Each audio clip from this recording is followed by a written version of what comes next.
오늘 말씀의 제목을 볼지어다 내가 문 밖에 서서라고 말씀의 제목을 정해보았습니다. 우리가 오늘 살펴보고 있는 이 본문은 코로나 시대에 우리가 어찌 살아가야 할지를 다시 한번 생각해 보게 됩니다. 왜냐하면 한국교회는 그동안 큰 발전을 거듭했습니다. 여러분, 이 나라에 복음이 들어온 지가 120년의 세월이 흘러가는 동안에 이제 이 한국교회는 1000만 성도라고 하는 굉장한 수많은 신자를 보유한 그런 한국교회가 되었습니다. 그런데 안타깝게도 이 시대를 보면 교회들이 참 많은 욕을 먹고 있는 그런 모습들을 우리가 발견해 보게 됩니다. 지난날에 우리가 교회가 했던 수많은 선행들이 한순간에 사라져버린 느낌을 받게 됩니다. 여러분, 우리 교회만 해도 한번 떠올려 보시겠습니까? 사실 수요일마다 우리 독거노인 반찬 나눔도 하고, 또 우리 본당 문 밖을 넘어가 보면 우리 기아대책에서 하고 있는 여러모로 우리 교회가 하고 있는 수많은 선행들도 있고, 우리 교회뿐만이 아니라 한국교회 안에서 많은 교회들이 지금까지 여러 가지 선행들을 펼쳐왔습니다만, 이 코로나 시대를 겪으면서 그렇게 수많은 선행들이 한순간에 주저앉은 듯한 그런 느낌을 받게 됩니다. 그러면 이 코로나 시대를 보면서 하나님이 우리에게 요구하시고 있는 것이 무엇일까요, 여러분? 우리는 그것을 오늘 이 밤에 함께 깨달아 알아가기를 소망합니다. 오늘 본문의 앞에 등장하고 있는 요한계시록 2장과 3장은 소아시아 7교회, 그러니까 에베소, 서머나, 버가모, 두아디라, 사대, 빌라델비아, 라오디게아, 이렇게 7교회들을 향한 예수님의 말씀입니다. 그리고 오늘 보시고 있는 이 본문은 라오디게아 교회를 향해서 예수님은 강한 책망을 이어가고 있다라고 하는 거죠. 여러분, 다시 한번 제가 처음이지만 언급해드리지만 우리가 보고 있는 14절에서 22절 전체가 다 라오디게아 교회를 향한 우리 예수님의 말씀이신데, 이제 그 강한 책망 가운데 한 가지를 우리가 살펴보시겠습니다. 우리 15절, 여러분들도 잘 아시는 말씀이신데 우리 같이 한번 읽어보시겠습니다. 시작. 내가 내 행위를 아노니 내가 차지도 아니하고 뜨겁지도 아니하도다. 내가 차든지 뜨겁든지 하기를 원하노라. 아멘. 여러분, 이 말씀은 그들의 행위가 어떠했는지를 알 수 있는 그런 모습입니다. 내가 너희의 행위를 안다. 그런데 너희는 차지도 않고 뜨겁지도 않다. 미지근하다라고 하는 말씀하시죠. 주님께서 이 교회의 행위를 이미 아시고 책망하시는데, 이렇게 말씀하시는 이유가 여러분 뭘까요? 주님은 이들에게 가장 이해하기 쉽게 표현하셨다라는 것입니다. 저 15절의 말씀을 주신 이유가 있는데, 이들이 가장 이해할 수 있게 가장 쉽게 표현하셨는데, 이 말을 이해하기 위해서는 우리는 지형적인 위치를 좀 확인해 볼 필요가 있습니다. 이제 그림 하나 띄워 주시겠습니까? 네, 여기 보시면 이 라오디게아라고 하는 이 지역은, 이 도시는 히에라볼리라고 하는 도시와 또 골로세라고 하는 도시, 이렇게 이 세 개의 도시가 약 11km를 거리로 해서 정삼각형처럼 연결이 되어져 있습니다. 11km의 거리를 두고 연결이 되어져 있습니다. 그런데 특히 이 히에라볼리는 어떤 도시였느냐? 온천 도시였습니다. 그래서 이 히에라볼리의 외곽에는 그 사면이 또 뭐가 있었냐면 석회로 둘러싸여져 있는 절벽이 그 가운데 있었다라고 하는 것이 지리적인 특징입니다. 그런데 이제 다음 그림 하나 보여주시겠습니까? 네, 그 히에라볼리에는 어떤 것들이 있었느냐? 온천이 있었어요. 온천이 있었는데, 이 온천에서는 어떤 것들이 나왔느냐? 땅속 깊은 곳에서 뜨거운 샘물이 펄펄 끌어올랐다라고 하는 것입니다. 이제 사진은 그만 보여주셔도 돼요. 네. 그래서 이 히에라볼리 지역에서 온천이 있었는데 이 사람들은 이 온천물을 가지고 목욕도 하고 또 차게 식혀서 먹기도 했습니다. 그런데 그 샘의 물은 그곳에서부터 11km 정도 떨어진 라오디게아 도시로 흘러내려오면서 이 뜨거웠던 물이 점점 어떻게 될까요, 여러분? 식어버립니다. 그래서 아주 미지근한 상태의 물이 되어버립니다. 그런데 이 미지근한 이 물은요, 아무짝에도 쓸모없는 물이 되어버리고 맙니다. 왜냐하면 아까도 앞에 설명드렸지만 히에라볼리 지역은 석회질이 많이 있는, 아까 석회 절벽이 있는 그런 지역이라고 말씀드렸어요. 그러니까 11km라고 하는 거리를 생각해 보면 굉장히 먼 거리죠. 그 먼 거리를 이 물이 계속해서 흘러내려오는 동안에 그 흙에 있었던 이 석회질을 이 물이 함께 머금으면서 내려오게 됩니다. 그러니까 미지근하면서도 석회질이 가득 차 있는 이 물이 아무짝에도 쓸모없는 그런 물이 되었다라고 하는 겁니다. 목욕도 할 수 없고 마실 수도 없는 그런 물입니다. 정말로 아무짝에도 쓸모없는 물입니다.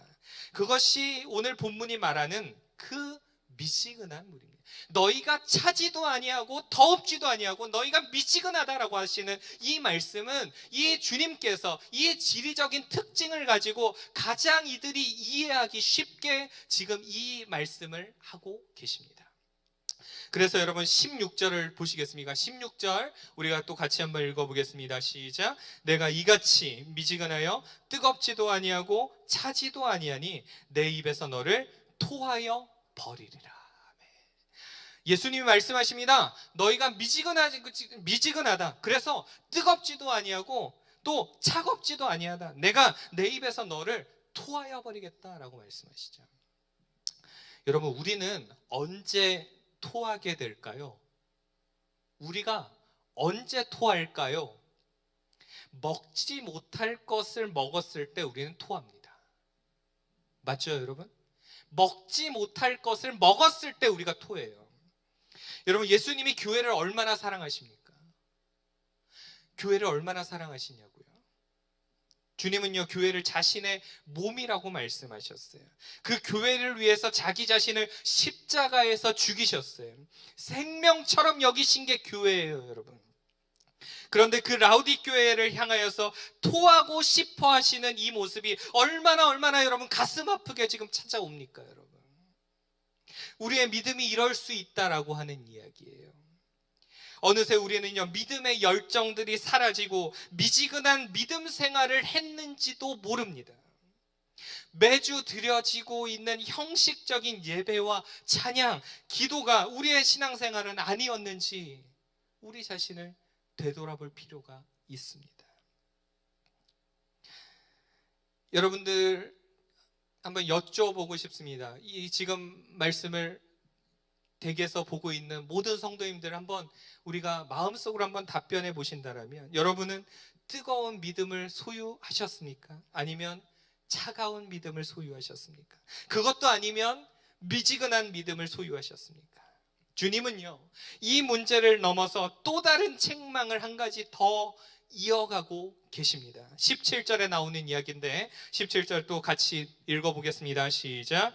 내가 말하기를 나는 부자라 부유하여 부족한 것이 없다 하나 내 공고한 것과 가련한 것과 가난한 것과 눈먼 것과 벌거벗은 것을 알지 못하는도다. 아멘.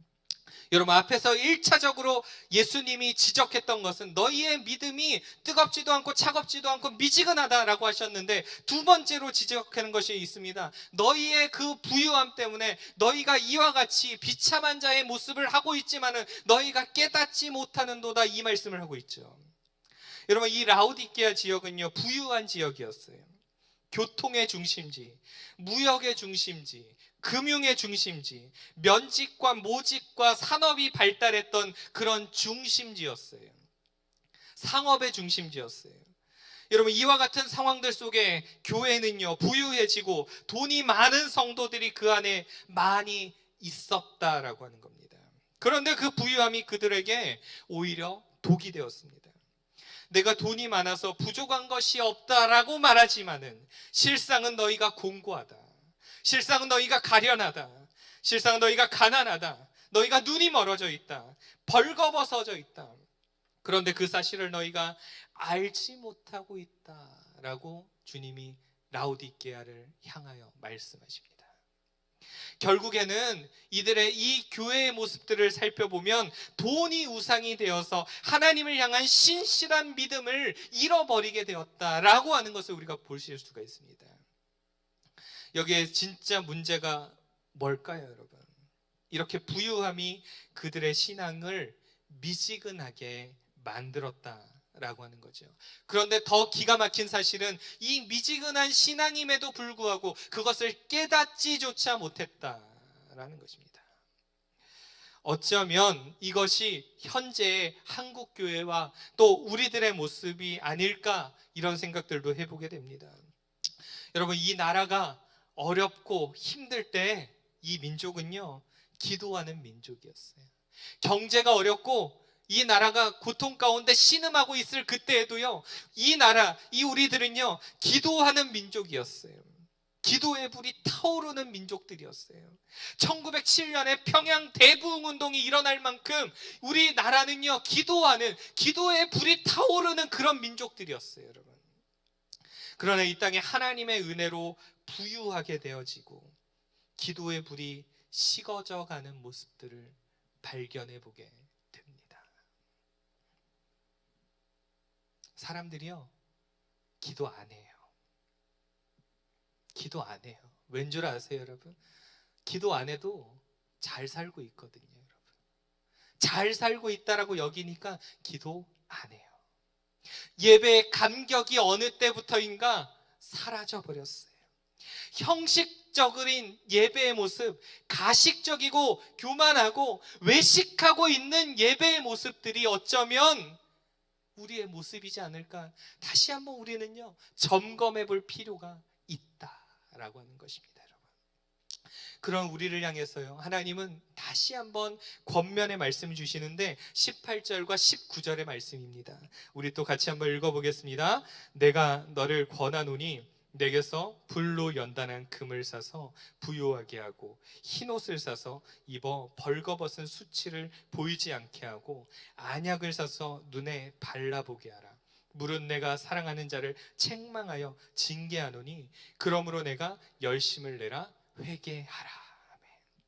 주님이 말씀하신, 너희들 불로 연단한 금을 사라. 여러분, 이 말씀은요, 다시 뜨거웠던 믿음을 회복하라, 이 이야기입니다. 불로 연단한 금이 되는 것처럼 다시 한번 이전에 뜨거웠던 모습을 회복하라, 이야기입니다. 힘들더라도 다시 기도하라. 기도의 무릎을 다시 한번 꿇어라. 이 코로나 시대에 하나님이 우리에게 주시는 말씀은 다시 한번 원래의 모습으로, 초심으로 돌아가라, 이 메시지입니다, 여러분. 다시 한번 진심으로 예수를 붙잡으라, 이 이야기입니다. 흰옷을 입고 안약을 바르라는 것도 같은 의미입니다. 예수님께서는 그 19절에서 이렇게 말씀하십니다. 내가 사랑하는 자를 책망하여 징계하노니. 저는요, 이 말씀이 굉장히 은혜가 돼요. 하나님이 지금 저 말씀해 보시면 책망하여 징계하는데요, 왜요? 사랑했기 때문에, 사랑하고 있기 때문에 책망했다고요, 여러분. 그들을 괜히 책망하시는 게 아니라, 그들을 괜히 징계하시는 게 아니라 그들을 사랑하셨기 때문에 징계하셨어요. 저는 그 말씀이 은혜가 됩니다. 여러분, 사랑하지 않으면 죽든지 말든지 내버려 두는 거예요, 여러분. 상관하지 않는 거예요, 여러분. 죽는 게 무슨, 그 사람이 죽는 게 무슨 상관이 있어요, 사랑하지 않는데. 그러므로 우리 주님이 말씀하십니다. 그러므로 내가 열심을 내라. 끝자락에 보시면 그러므로 내가 열심을 내라. 여러분, 이 말씀을 마음속에 새기시기를 바랍니다. 내가 열심을 내라. 다시 한번 말씀합니다. 회개하라. 주님이 우리에게 주시는 말씀입니다. 회개하라. 열심을 내고 회개하라. 다시 회개한다는 것은 돌이키는 것입니다. 지금까지의 미시근했던 모습들을 다 내어버리고 다시 이전의 모습으로, 다시 우리가 건강하고 다시 뜨거웠던 그 예전의 모습으로 돌아가라, 주님 말씀하십니다. 그러면서 20절에 이런 말씀을 주님이 기록하십니다. 같이 한번 읽어보시겠습니다. 시작. 볼지어다 내가 문 밖에 서서 두드리노니 누구든지 내 음성을 듣고 문을 열면 내가 그에게로 들어가 그와 더불어 먹고 그는 나와 더불어 먹으리라. 아멘. 저는요, 이 말씀이요, 20절의 이 말씀이요, 너무너무 가슴 아프게 들립니다. 너무너무 가슴이 아파요. 저 말씀을 들을 때요. 여러분, 이 말씀이 전도할 때 안 믿는 사람들 마음 열라고 주님이 주신 말씀일까요? 아니에요, 여러분. 이 20절은요, 교회를 향한 예수님의 절규가 여기 안에 담겨 있어요. 라오디게아 교회를 향한 절규가 지금 저 말씀 안에 담겨져 있다고요, 여러분. 가슴이 찢어지는 고백을 예수님이 지금 하고 있어요. 얘들아, 내가 지금 교회 안이 아니라 밖에 서 있다. 내가 지금 교회 밖에 서서 너희들 바라보고 있다. 너희들 마음 문 좀 열어주면 좀 안 되겠니? 누구든지 그 마음 문만 열면은 내가 들어갈 수 있을 텐데, 너희와 함께 할 수 있을 텐데, 그 마음 좀 열어주면 안 되겠니? 교회를 향해서 말씀하십니다. 주님이 고통하시면서 라오디게아를 향하여 말씀하신 내용입니다. 어느새 우리는 예수님을 교회 밖으로 밀어버렸습니다. 예수님이 없는 교회를 만들었습니다. 그리고 우리가 교회의 주인인 척 그렇게 행동했습니다. 그러나 그나마 다행인 것은 이 코로나를 겪으면서 예배의 소중함을 우리가 느끼게 되었다라고 하는 겁니다. 이 일을 통하여 우리가 얻은 것이 뭐냐? 아, 예배가 정말 소중한 거였구나. 예배를 우리가 그냥 당연한 거라고 여겼었는데 당연한 게 아니었구나. 우리가 기도의 자리를 지킬 수 있다라고 하는 것이 당연한 것이 아니었구나. 하나님의 은혜였구나라는 것을 우리가 느끼게 됩니다. 한 주 전에 제가 제 친구 목사를 좀 만났습니다. 그 친구는 유학 중인 상황이어서 사역을 못하고 있는, 공부를 하고 있는 친구입니다. 근데 그 친구가 저한테 뭐라고 얘기하냐면, 찬양인도 좀 하고 싶다, 말씀 좀 전하고 싶다, 설교 좀 하고 싶다. 저는 그 말이요, 굉장히 마음속에 콕 하고 박혔어요. 아, 그렇구나. 지금 우리가 함께하고 있는 이 일들이, 이렇게 예배할 수 있는 것들이, 혹은 저를 기준으로 보면 설교할 수 있는 것이, 찬양인도 할 수 있는 것이 하나님의 은혜구나. 이걸 느꼈어요, 여러분. 사랑하는 여러분, 우리가 이렇게 예배할 수 있고 우리가 기도할 수 있다는 거, 하나님의 은혜라는 사실을 믿으시기를 바랍니다. 여러분, 그렇게 할 때 기도하는 마음이 열리고 교회를 향한 사랑의 마음이 생기게 된다라고 하는 거죠. 마지막 22절의 결론의 말씀이 여기 등장하고 있습니다. 같이 한번 읽겠습니다. 귀 있는 자는 성령이 교회들에게 하시는 말씀을 들을지어다. 사랑하는 여러분, 예수님이 마지막으로 이 라오디게아 교회를 향하여 주시는 말씀이에요. 귀 있는 자는 성령이 교회들에게 하시는 말씀을 들을지어다. 말씀을 이제 정리하려고 합니다. 하나님이 오늘 우리에게 요구하시고자 하는 것이 무엇일까요? 우리들의 영적 회복임을 믿으시기를 바랍니다. 우리들이 영적으로 회복되어서 다시 한번 초심으로 돌아가서 뜨겁게 하나님을 경험하고 하나님과 동행하고 하나님 앞에 기도하고 우리의 예배가 회복된다는 것을 믿으시길 바랍니다. 여러분, 하나님이 원하시는 것은 바로 이것입니다. 믿는 우리들을 향해서 다시 한번 마음의 문을 열라고 말씀하십니다. 그동안 우리는 어떤 신앙을 가지고 계셨습니까?